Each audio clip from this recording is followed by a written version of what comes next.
So I began teaching motor development, having never had a course on motor development, and having taken many courses in child development, in which and most of the textbooks at the time had these long lists of things. 3-year-olds will do these things. 4-year-olds will do these things. And of course, the students that you're teaching are trying to figure out whether you have to memorize that list. Okay, so it was always a standard question in class, do I have to know that list in the book that shows all the things a 4-year-old can do? And so I got, relatively frustrated with these lists of things that characterize children's motor behavior. So that was the first thing. Second thing is, of course, there's a lot in the literature about how to think about development and how to get the idea of the characteristics of something that's developmental. And so I read a paper once by a very famous developmental psychologist named Jerome Bruner. This was when I was in graduate school. And Bruner made an allusion to a developmental process, or development was much like climbing a mountain. And I really liked this idea. I thought, okay, yeah, of course you have some place where you're going, what we call the teleological goal. And we have this idea that there's where you start walking up the mountain and sort of go up.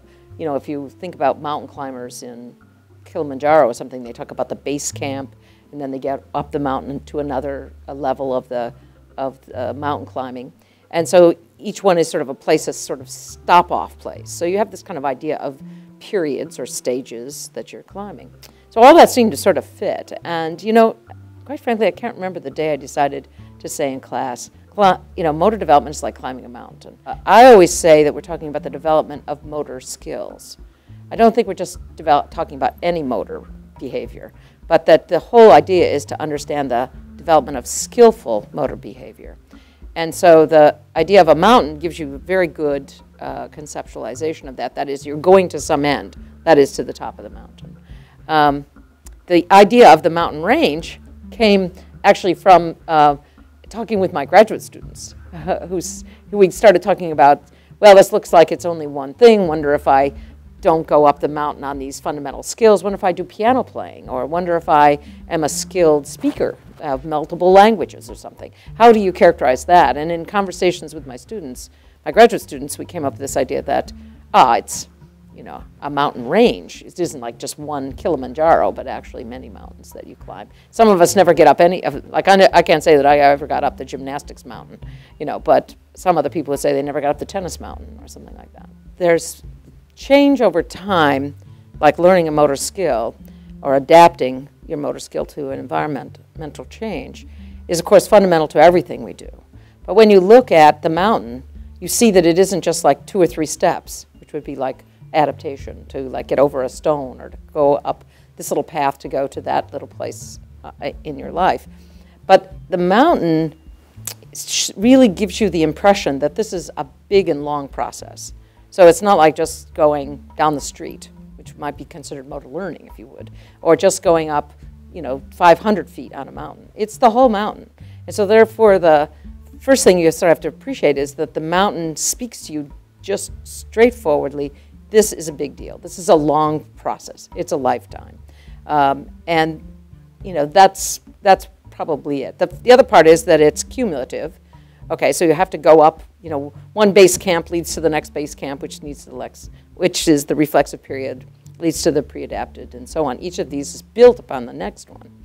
It's sequential, like you can't you can kind of go up and down it, but there's a natural sort of sequence to the order.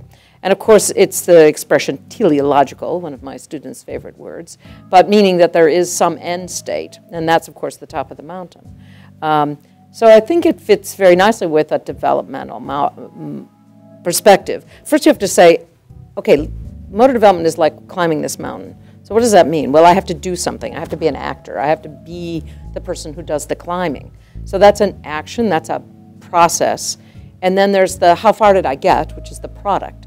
So I can say, okay, how did I get there? And then how far did I get? That would be like a period. So now I'm in the fundamental motor patterns period, or now I'm in the context-specific period or something like that. That's where I got. But how did I get there? Metaphors give you all these other ways to tell the story. So the story is, well, you're going to try to climb up the mountain. So in climbing up the mountain, you have to have this action. Okay, that's a process. That's what you're doing. And then you have, where did you get the product? The other thing, though, this is the combination with dynamical systems, and that is that you have the constraints. So I have, what face of the mountain was I born on, kind of thing, you know. So you could say, well, I got the north face of the mountain to climb up, or I got to a certain period and all of a sudden I encountered some very strong constraints as I try to learn, in my case, gymnastics or something like that. Well, that's, you might think of that as like a mountain wall that I had to go up.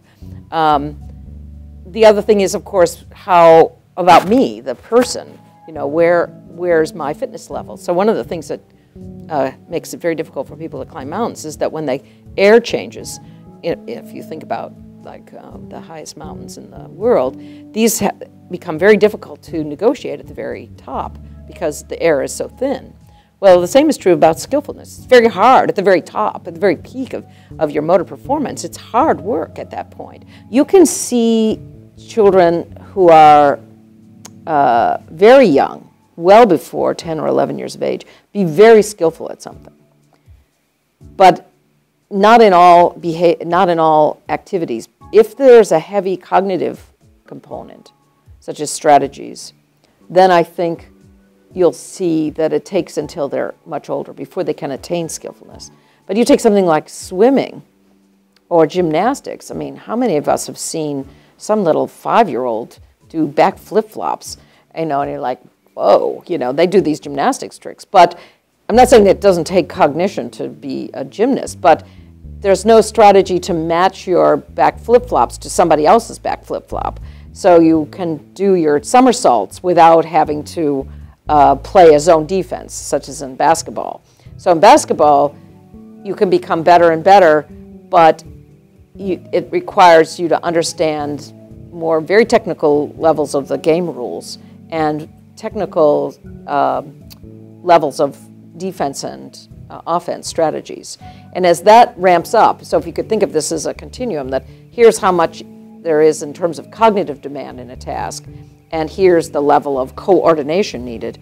Well, if these go together, then you could be there much earlier in your skillfulness. Like eating food. I mean, children, that doesn't require a lot of cognition, and children are able to use chopsticks very skillfully, for example, at maybe 6 or 7 years of age. You don't have to wait till they're 12 years old or something like that.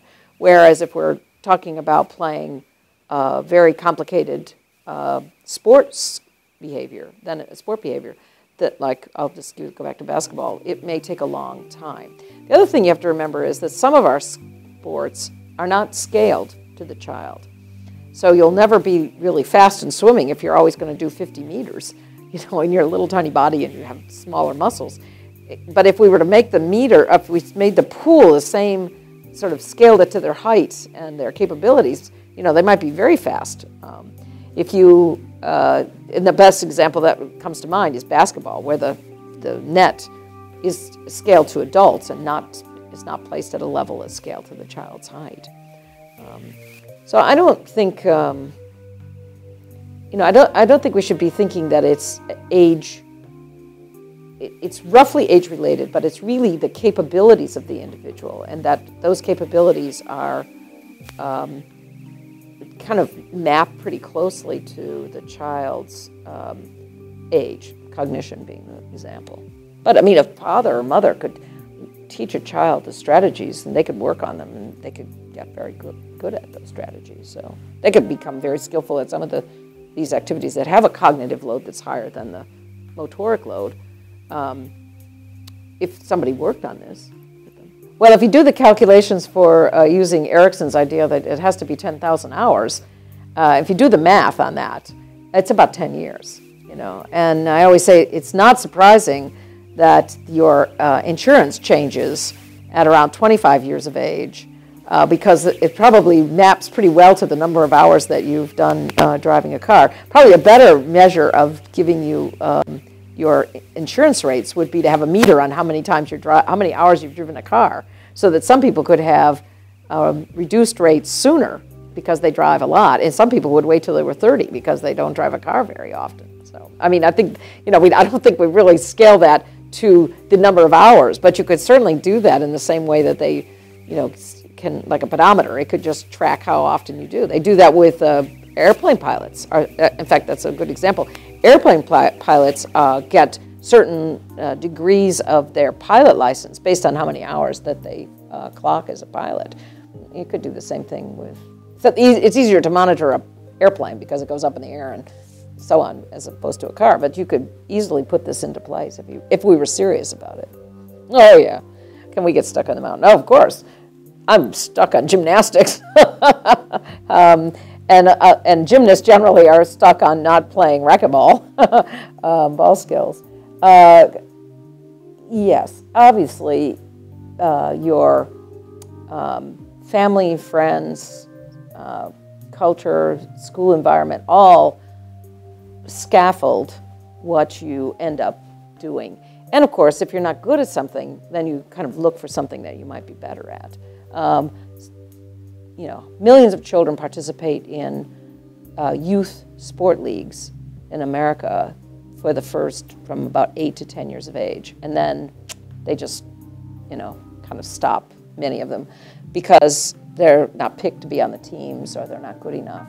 So what you have, this is another metaphor that comes, that metaphor from the mountain, is the mountain is like a pyramid or a triangle, and you have, at the beginning, everybody has a reflexive behavior. Everybody has pre-adapted behaviors. We all go through this fundamental motor skill, but this sort of narrowing also suggests how many people get there too. So that skillfulness at one level, at least if we took the skillfulness mountain for tennis, not very many people get there. But if we took the skillfulness mountain for speaking, maybe it would be a very broad plateau at the top. There'd be lots of people at that level. So yeah, you can definitely get stuck on the mountain. And that's really about the constraints that play into your life and your own interests and motivation. But those are really, your interests and motivation are really diminished or enhanced by your friends and family. Well, the proficiency barrier is a very good concept given to us by Vern Seefeld. In contemporary terms, we call this the glass ceiling. In motor skills, there's a certain accumulated ignorance that can happen. So you accumulate knowledge, so you get better and better and better. And then you get to a certain point that if you have not worked out the patterns of coordination for some behaviors, then it's going to be a major rate limiter to you being able to become proficient at the next level. And the best example of this that I always give, and it's sexist, I'm sorry, is what we call the sort of throwing pattern that is epitomized by immature throwers, and often sometimes called the little girl's thrower. If I weren't sitting in this chair, I would do this pattern of action, which is the stepping with the right foot and throwing with the right foot.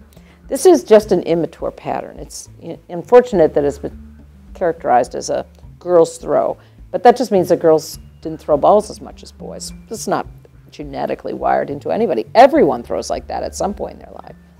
But if that's where you're stuck in your fundamental pattern of behavior, if that's the pattern that you have, that is, you step with your right foot and you throw with your right foot instead of having the contralateral stepping and the good trunk action. So if your trunk action is mostly forward and back and not pelvis and then shoulder girdle rotation, if you haven't worked that out, when you go to tennis, you can't do a tennis serve very well.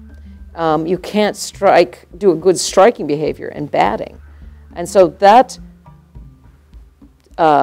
not mastering those patterns of coordination are going to rate limit your ability to get higher. Sure, you can play tennis, but you're not going to play tennis at a level that's, going to really rank you any higher than sort of a advanced beginner. You can become kind of very good at some level, but your tennis serve is always going to be hampered by that. And your golf swing is going to be hampered by those patterns of coordination. Even more fundamental than that is that one of the things that that you really appreciate if you become a physical therapist, and people in physical education have not appreciated as much, and that is the role of posture and its control in the fundamental patterns of coordination.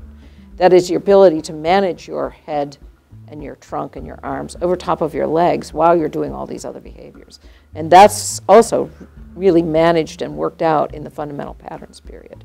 Now you want to go on to get to another level, and you're just going to keep banging into this sort of glass ceiling because you don't have the patterns of coordination worked out at this level that will allow you easily to go to the next level.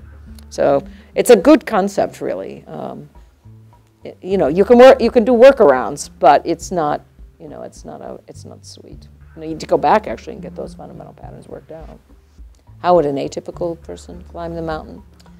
Atypically, an atypical person comes with a different set of constraints, and when you come with a different set of constraints, it will create a new challenge for you. The mountain, the environment will stay the same. The task may stay the same in the sense that you want to get someplace, but the way in which you achieve this is going to be driven by your individual organism constraints. So let's just take the person who has cerebral palsy and has a lot of toe walking. It's not that first of all, they'll walk later, and they might have some spasticity in their hands. So the behaviors that they have need to be compensated. They need to change from what we see as typical behaviors into behaviors that work for their biological or their organism constraints. And that's what physical therapists and occupational therapists do every day, is work within the individual's structural constraints, functional constraints, to try to allow them to achieve the task in a different way. So can they get to skillful? Well, you know, depends, I suppose, on what it is. Children who have Down syndrome, for example, become skillful at things that don't require a heavy cognitive load. But, you know, we have the Special Olympics, which is a celebration of skillful behavior with strong constraints that are different than everybody else has. So I think the Special Olympics celebrates the fact that there are lots of ways to achieve successful motor behavior and a measure of skillfulness within those constraints. So I guess I'd say, yeah, they're not going to be on the U.S. Olympic team. But we have the example, Pisarius, I think his name was the man who had the amputated leg and had a prosthetic. And, you know, he had worked out a running pattern with his leaf spring prosthetic. And then the question became, is that legitimate? You know, can he compete against people who don't have that springy leg? You know, so I don't know. I don't know that I have.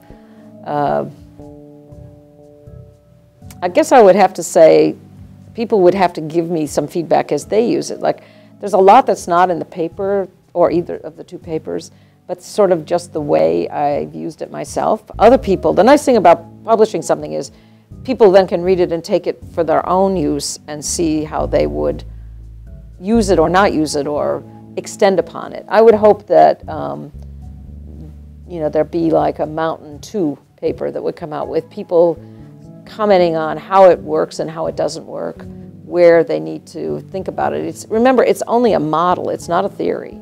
And a model is only useful. And if it's not useful, get another model. You know, if this model doesn't work for you in the way you conceptualize motor development, then, you know, get another model. So models are really just a concrete something, a concrete, you know, form of something you're trying to understand that's an abstract concept. So motor development is, you know, what is that? It's an abstract idea at one level. You know, and so the mountain, and, you know, the class is like, oh, you have these skills and you have all this stuff. So the mountain, you just kind of keep coming back to it and saying, well, where are we on the mountain? And, you know, have we gotten from the fundamental period up to the context-specific period? Have we got past that base camp? Where are we? And if that's if that works for you, that's great. If it doesn't, you know, get another model. I look forward to that.